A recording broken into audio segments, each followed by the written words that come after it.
किसान और जादुई खजाने की खोज। एक समय की बात है। हरे भरे पहाड़ों और कलकल बहती नदी के किनारे बसे गांव में एक गरीब मगर मेहनती किसान रामू रहता था।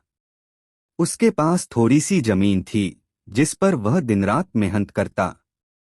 परंतु फसल अक्सर खराब हो जाती, क्योंकि गांव का लालची जमींदार भोलाराम किसानों से अधिक लगान वसूल करता था।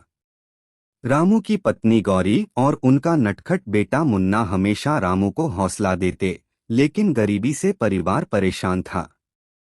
जादुई तोता। एक दिन खेत में काम करते करते रामू को एक घायल तोता मिला। उसने बड़े प्यार से उसका इलाज किया और उसे दाना पानी दिया। तोता दरअसल कोई साधारण पक्षी नहीं था, बल्कि जादुई तोता था। ठीक होने पर उसने रामू से कहा, रामू भाई, तुमने मेरी जान बचाई है। मैं तुम्हें एक राज बताऊंगा। जंगल के बीचों बीच एक जादुई खजाना छिपा है, पर वहां तक पहुंचना आसान नहीं। कई परीक्षाएं देनी होंगी।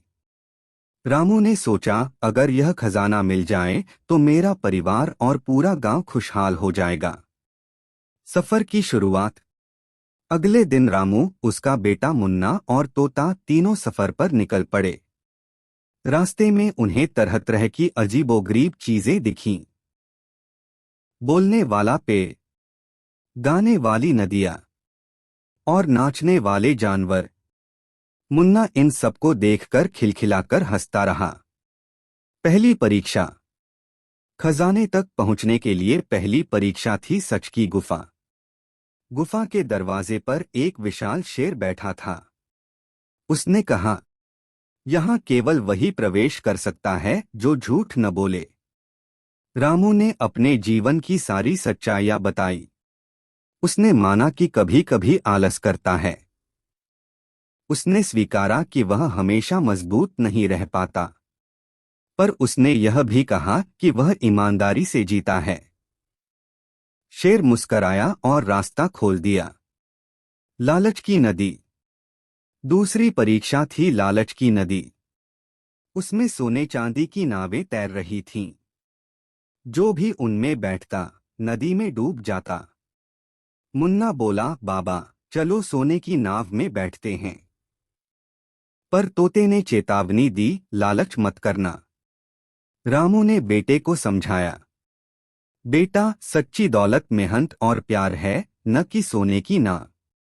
उन्होंने साधारण लकड़ी की नाव चुनी और सुरक्षित नदी पार कर ली।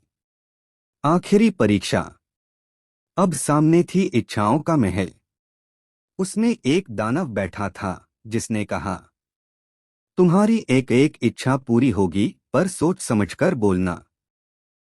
मुन्ना ने मासूमियत से कहा, मुझे खिलौने चाहिए। गौरी ने कहा, मुझे खाना और कपड़े चाहिए।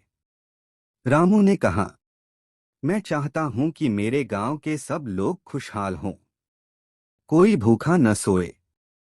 दानव भावुक हो गया और बोला, रामू, तुम्हारे दिल में स्वार्थ नहीं, परोपकार है। यही असली जादू है।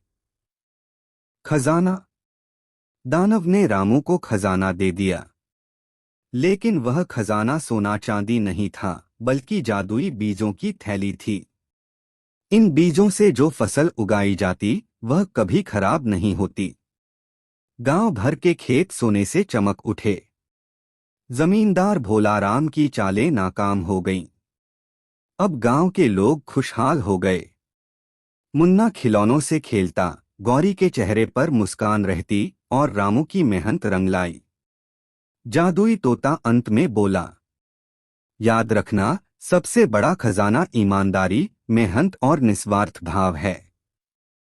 ईमानदारी, मेहनत और परोपकार से ही असली खजाना मिलता है, लालच से नहीं।